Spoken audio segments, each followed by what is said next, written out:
Hadirin rahimakumullah, mari kita buka kegiatan ini dengan sama-sama baca umul kitab suratul Fatihah. Al-Fatihah.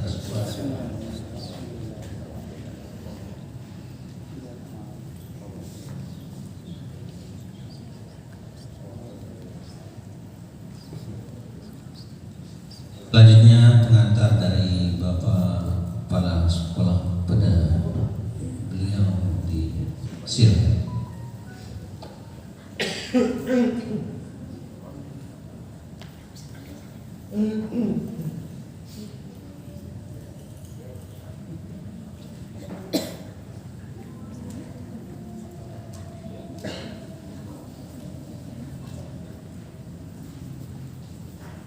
Pak Agus, geser dulu Pak Agus. Di sini Pak Agus. Nah, cepat nih Pak Pur. Pak Terawi. Bismillahirrahmanirrahim. Assalamualaikum warahmatullahi wabarakatuh. Alhamdulillahirrahmanirrahim. Wassalatu wassalamu ala asyrofil anbiya'i sayyidina Muhammadin wa ala alihi washabihi ajma'in. Amma ba'du. Yang saya hormati Ustaz Mustiati, Bapak Ibu guru yang hadir pada sore hari ini, dan anak-anakku yang hadir juga di sore hari ini dalam rangka nuzulul Quran. Alhamdulillah pada hari ini kita sudah hari yang ke-17 ya. Ke-17 Muhammadiyah, 16 yang memerintahkan itu.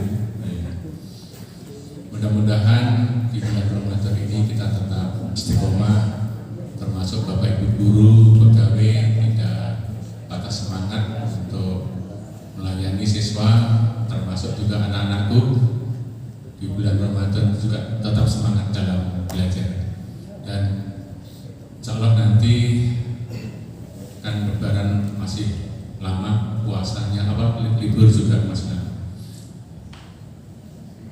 Mudah-mudahan kita semuanya di dalam puasa ini bisa lebih khusyuk sehingga banyak pahala yang kita dapatkan, karena ada 4 permasalahan nanti yang akan dimintai pertanggungjawaban. Yang pertama adalah umur, yang kedua adalah masa muda, yang ketiga adalah ilmu, yang keempat adalah harta. Nah, sekarang terkait dengan umur, tentu kita juga akan mempertanggungjawabkan nanti di hadapan Allah Subhanahu wa Ta'ala. Kita sering lalai, kita sering lalai dan kita lupa. Padahal malaikat maut itu tidak pernah lupa. Dulu seorang Nabi Yakub ketika akan tiba ajal, dia bertanya kepada malaikat maut, kenapa ketika ajal tidak ada pemberitahuan? Dijawab, sudah ada pemberitahuan. Apa itu? Pemberitahuan itu adalah perubahan fisik. Ketika mata kita sudah kabur, ketika pendengaran kita sudah tidak begitu normal lagi, termasuk rambut kita sudah berubah, itu adalah pemberitahuan.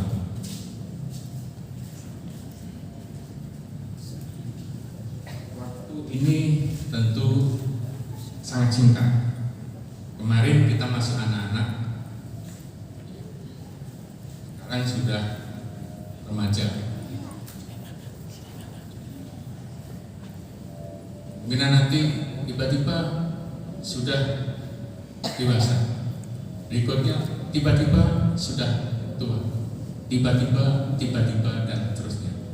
Artinya bahwa umur kita itu jangan dijadikan mubazir. Jadikanlah bahwa umur kita itu bermanfaat, jangan hanya untuk menimbun dosa maupun menimbun adanya kesalahan. Yang kedua, masa muda. Jadi ini juga akan dimintai pertanggungjawaban. masa mudanya itu dihabiskan untuk apa? Hura-hura atau untuk sesuatu yang bermanfaat. Dahulu ada seorang yang bernama Malik bin Dinar, rajanya uang, raja bin uang. Suatu ketika dia mengadakan satu pesta. Pestanya pesta yang luar biasa, pesta besar, hura-hura, tapi tidak ada manfaatnya. Datang seorang pengemis bertanya kepada penjaga pintu, menanyakan pada majikannya, apakah dia seorang hamba atau dia seorang yang merdeka? Dijawab, dia seorang merdeka, orang yang merdeka. Dia kaya? Iya, dia kaya. Tidak mungkin kalau Westgate bisa mengadakan pesta sebesar ini. Seorang pengemis akhirnya tersenyum. Sampaikan kepada bosmu Malik bin Dinar bahwa kalau dia seorang hamba tidak mungkin seperti itu. Dilarang tidak terlarang, dicegah tidak tercegah, bahwa merdeka hanya menuruti hawa nafsunya saja. Sampaikan pada bosmu Malik bin Dinar bahwa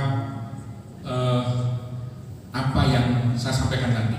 Akhirnya disampaikan kepada Malik bin Dinar. Akhirnya malamnya dia bermimpi. Mimpinya itu kiamat dan dia dimasukkan ke dalam neraka.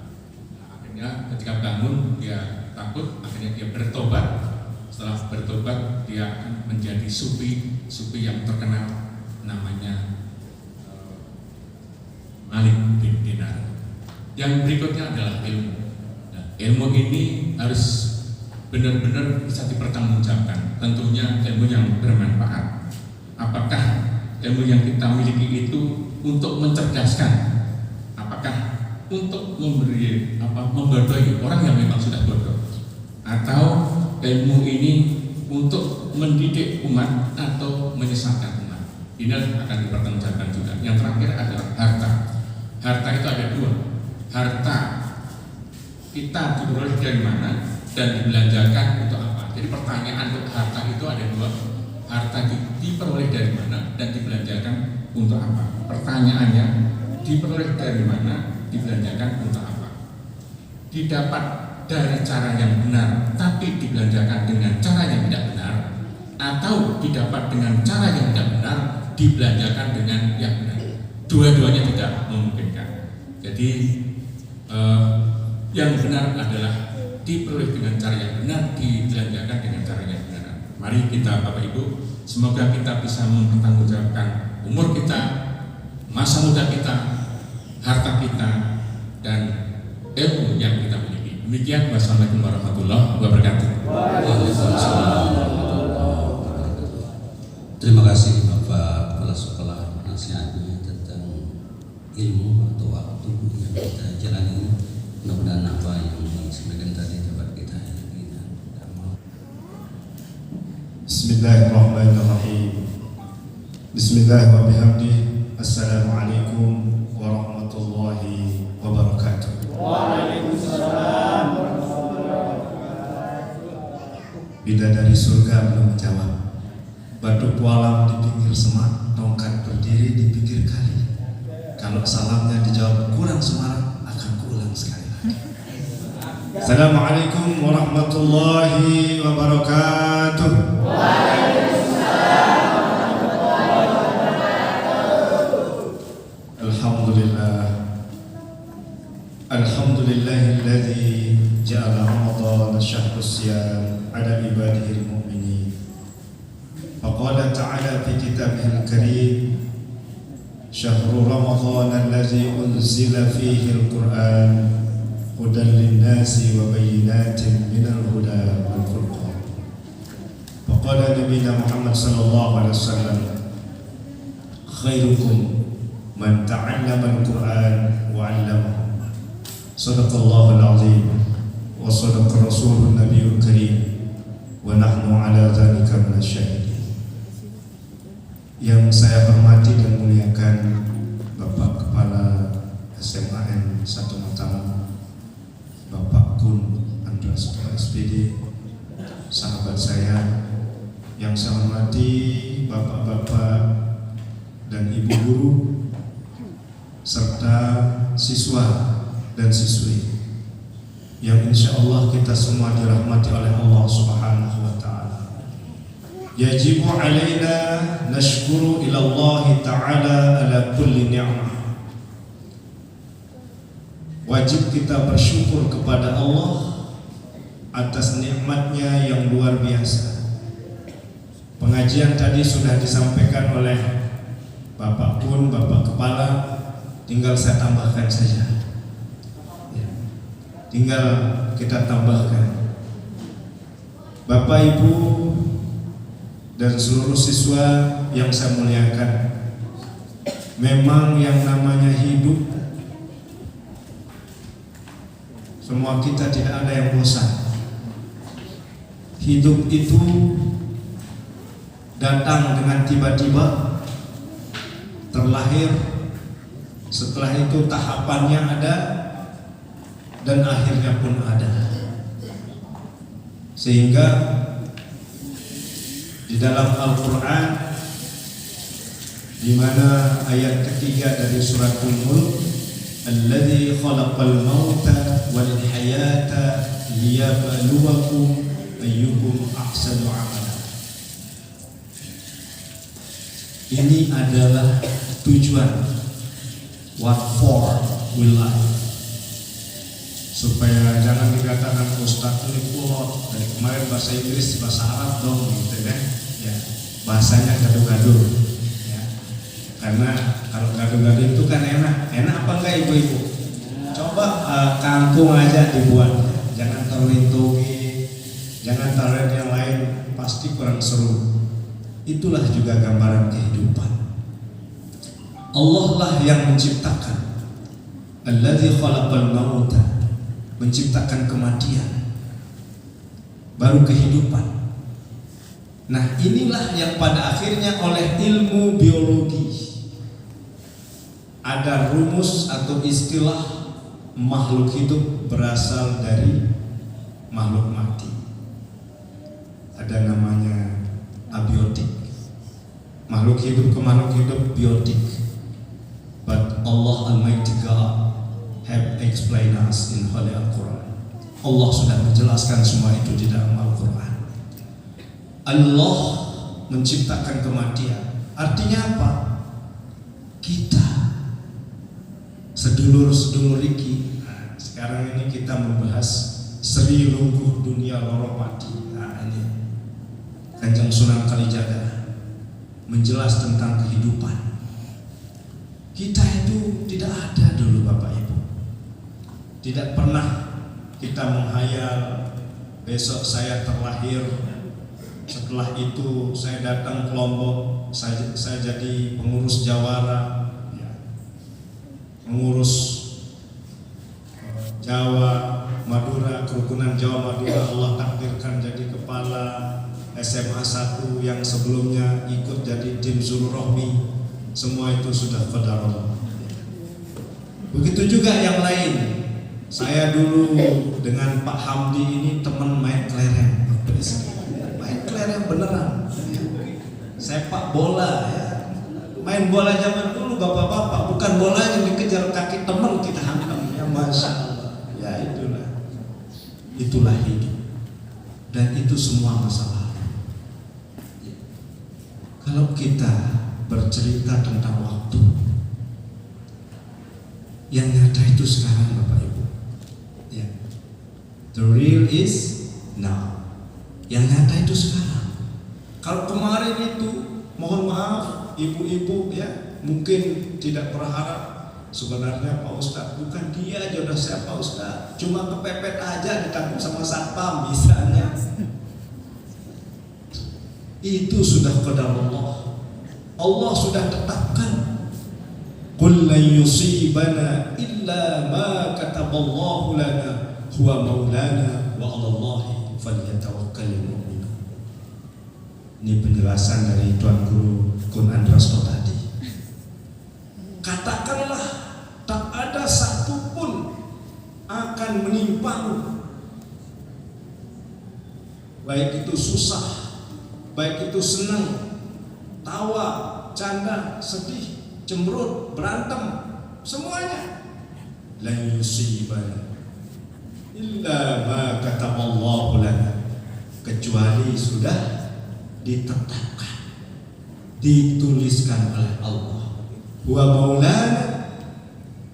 Setelah kita sadar ini Bapak Ibu, sadar huwa maulana, dia yang maha mulia, dia yang mengatur kita. Siapa itu? Allah. Allah yang mengatur semua. Wa 'alallahi falyatawakkalul mu'minun. Hanya kepada Allah orang beriman itu berserah diri. Bukan pada atasan, bukan pada yang lain, bukan pada peraturan, tapi hanya kepada Allah orang beriman itu berserah diri. Bapak Ibu, saudaraku yang dirahmati Allah Subhanahu wa taala, tidak terasa kita sudah 17 hari berada di madrasah Ramadan. Madrasah yang membatasi makan dan minum kita. Madrasah yang membatasi cara pandang kita. Madrasah yang membatasi ngerumpi kita. Madrasah yang membatasi tontonan-tontonan kita. Itulah Ramadan. Kalau dilihat dari asal katanya, makna harfiah Ramadan, ma makna Ramadan? Apa artinya Ramadan? Ramadan itu artinya pembakar. Ramadan artinya pembakar yang melampaui batas, yang tidak sesuai dengan tuntunan Allah dan Rasulullah. Kita tahu begitu buka kulkas, lemari es isinya penuh. Ada apel, alpukat, semuanya, durennya pun banyak macamnya, banyak. Padahal nggak ada yang lihat, nggak ada yang lihat Bapak Ibu. Kenapa ibu-ibu, bapak-bapak juga sih? Ini kan hanya bahasa, sebenarnya kita berbicara tentang diri kita. Saya hanya meminjam bapak ibu, padahal saya bercerita tentang diri kita. Kenapa kita tidak ambil aja satu yang sudah ada di pom duren kane itu, lalu kita bawa ke belakang ya? Nggak ada yang lihat, lalu kita makan. Tetapi alhamdulillah Bapak Ibu, karena madrasah Ramadan sudah menjadikan sifat dan sikap ihsan kita tumbuh, sehingga tidak kuasa rasanya tangan ini membawa ke belakang. Apa tadi Bu? Duren apa? Duren kani. Tidak tega. Fa illam takun tara fa innahu yarak. Ihsan itu engkau beribadah, mengabdi kepada Allah seolah-olah engkau melihatnya, karena tak sejengkal pun, tak sesenti pun, tidak sezarah pun yang ada di semesta ini kecuali diliputi dan diawasi oleh Allah Subhanahu wa taala. Sehingga Tuan Guru Abdul Muhid menyusun kitab Bayanus Shalah memberikan gambaran tentang itu. Apa katanya? Huwa bumi, huwa langit, wal huwa Qur'anul Majid, innahu fi lauhil mahfuz. Dia menguasai bumi dan menguasai langit. Kekuasaannya itu sangat terjaga, yang berada di lauhil mahfuz. Bapak Ibu, saudaraku yang dirahmati Allah Subhanahu wa taala, itulah salah satu hikmah madrasah Ramadan, membuat sinyal ihsan kita indikator ihsan yang ada pada diri kita meningkat karena merasa diawasi oleh Allah Subhanahu wa taala. Dan saya yakin, seyakin-yakinnya Bapak Ibu dan kita semua sudah belajar pada puasa level kedua, yaitu khawas. Puasa tidak makan dan tidak minum serta mempuasakan seluruh panca indera kita. Dan insya Allah pada saat ini kita sedang mempelajari puasa khawasul khawas, di mana hati kita berusaha terkonek dengan Allah Subhanahu wa taala. Tadi sudah kita awali pertemuan ini Bapak Ibu. Pertemuan yang sangat istimewa, di mana pertemuan itu dibacakan selawat kepada Kanjeng Nabi Muhammad sallallahu alaihi wasallam. Itulah yang membuat pertemuan itu istimewa. Diriwayatkan begitu Nabi Adam melapor kepada Nabi kita Nabi Muhammad sallallahu alaihi wasallam bahwa ada seorang umatnya yang diseret, dipaksa masuk ke neraka. Melaporlah Nabi Adam, "Ya Muhammad, ada seorang umatmu mau dimasukkan, diseret oleh malaikat masuk ke neraka." Lalu apa kata baginda Muhammad sallallahu alaihi wasallam? "Antar aku ke sana." Mana dia? Itu, lihat malaikat sedang menyeret umatmu masuk ke neraka. Stop dulu. Malaikat, saya ini Muhammad, saya ini Nabi, dan saya juga berhak menginstruksi Anda atas izin Allah. Itulah yang disebut syafaat. Kembalikan fulan ini, kembalikan fulan ini ke mizan, kembalikan fulan ini ke timbangan amal, kembalikan. Begitu dikembalikan Bapak Ibu, apa yang terjadi? Disaksikan oleh Muhammad sallallahu alaihi wasallam, timbang amal baik dan amal jahat, tetap amal keburukannya yang berat. Lalu Rasulullah sallallahu alaihi wasallam mengeluarkan sesuatu dari kantongnya, dari kantong jubahnya mengeluarkan sesuatu dan ditaruh di timbangan amal baik, amal soleh. Sejak itu maka timbangan amal baiknya lebih berat, sehingga dikatakan si fulan ini tidak jadi dimasukkan ke neraka dan berhak masuk ke dalam surga.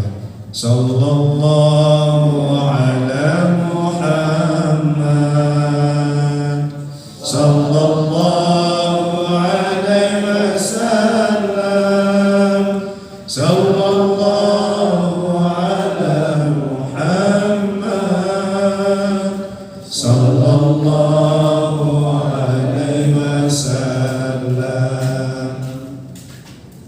Dimasukkanlah fulan bin fulan ini masuk ke dalam surga. Begitu ditanya, "Ya Muhammad, ya Rasulullah, apa yang engkau keluarkan melalui kantong jubahmu?"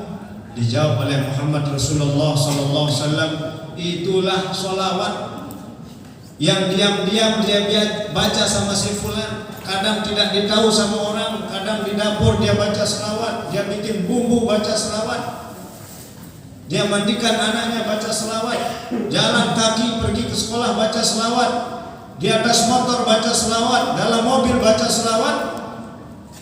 Sehingga Rasulullah SAW memberikan syafaatnya.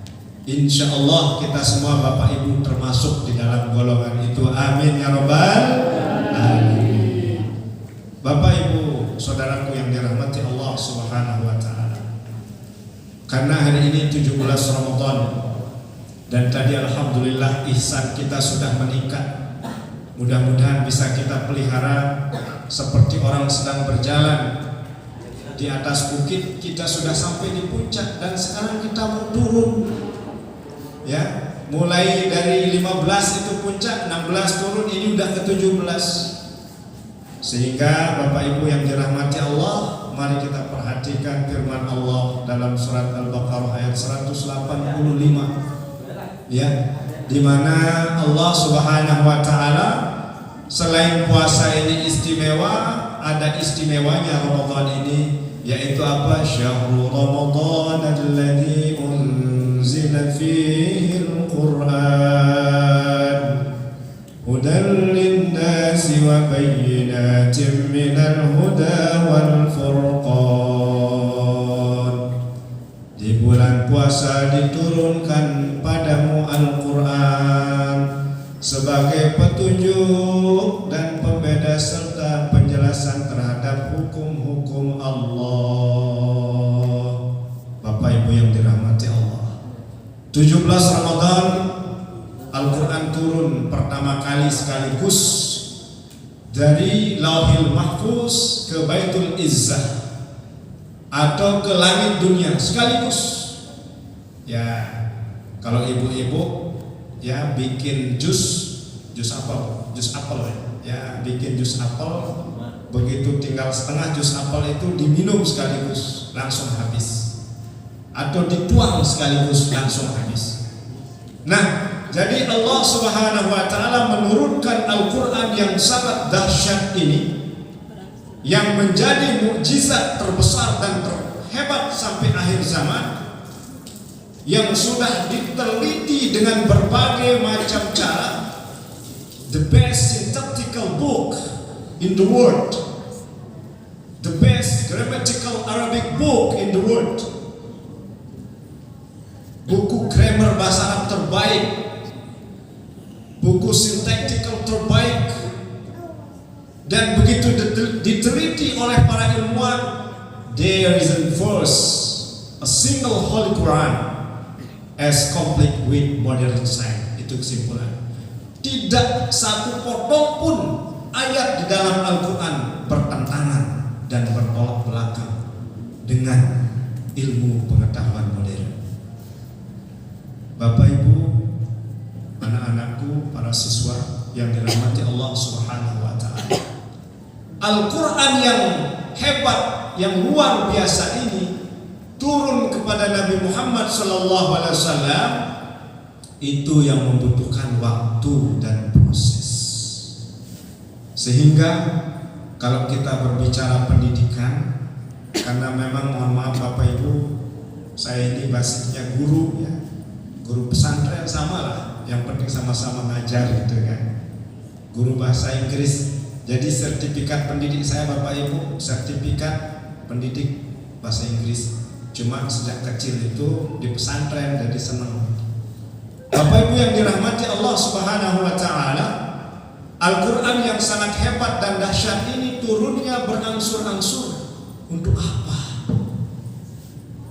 Kalau kita bertanya kenapa enggak sekaligus saja? Seperti Allah Subhanahu wa taala menurunkan Al-Quran dari Lauhil Mahfuz ke Baitul Izzah directly one time, sekali saja, sekali prok, selesai. Tapi tidak Bapak Ibu, ternyata ada hikmah yang luar biasa. Hikmah inilah yang bertahap demi tahap kita akan ungkap, termasuk juga tentang pendidikan. Alangkah indahnya pendidikan-pendidikan di dalam Al-Quran, dan di semua sekolah-sekolah mencantumkan alangkah mulianya orang berilmu, bapak dan ibu guru, alangkah mulianya orang penuntut ilmu, para siswa yang kita sebut dengan tulab atau tulibat. Pasti juga surah Al-Mujadalah ayat 11 itu semua kita sudah hafal. Tetapi sejauh mana sekarang kita akan mencoba mengurai, mengkaji, dan berusaha mengaplikasikan dalam kehidupan ini, sehingga apa yang disampaikan oleh Bapak Kepala tadi, supaya hidup tidak sia-sia, karena memang hidup sejatinya menunggu mati. Banyak orang berkata menunggu adalah pekerjaan yang sangat membosankan, tapi sesungguhnya hidup menunggu mati kita ingin berlama-lama. Sehingga Khairil Anwar berkata dalam puisinya, aku ingin hidup 1000 tahun lagi. Siapa yang mau 1000 tahun angkat tangan? Masya Allah. Rasulullah SAW Muhammad yang mulia sudah memberikan garis. Jadi selebihnya itu bonus Bapak Ibu. Umri ummati baina sittin wa sab'in. Umur umatku itu antara 60 sampai 70. Itu batasan dari Rasulullah. Selebihnya itu bonus. Kalau Maulana Syekh Muhammad Zainuddin Abdul Majid, muassis Nahdlatul Watan Dunia Islamiyah, pahlawan nasional, beliau umurnya 102 tahun. 102 tahun. Apa rahasianya? Rahasianya jangan pernah berhenti bergerak mengajarkan ilmu yang Anda miliki. Ya. Apapun ilmu kita ajarkan saja. Sehingga dulu Masya Allah Maulana Syekh keliling keluar kampung, masuk kampung, ya. Mengajarkan apa? Mengajarkan orang ucapkan salam, ya. Mengajarkan orang berdoa, berhizib, berselawat. Bahkan dulu di Universitas LW Mataram ada grup musiknya Pak, namanya El Jihad. Jadi sebelum beliau datang musik dulu. Tujuannya apa? Memang manusia itu harus dihibur dulu, harus dihibur, diajak senang dulu, baru didakwahin. Jadi nggak mungkin baru kenal ini bid'ah, ini dolar, aduh neraka semua. Tidak.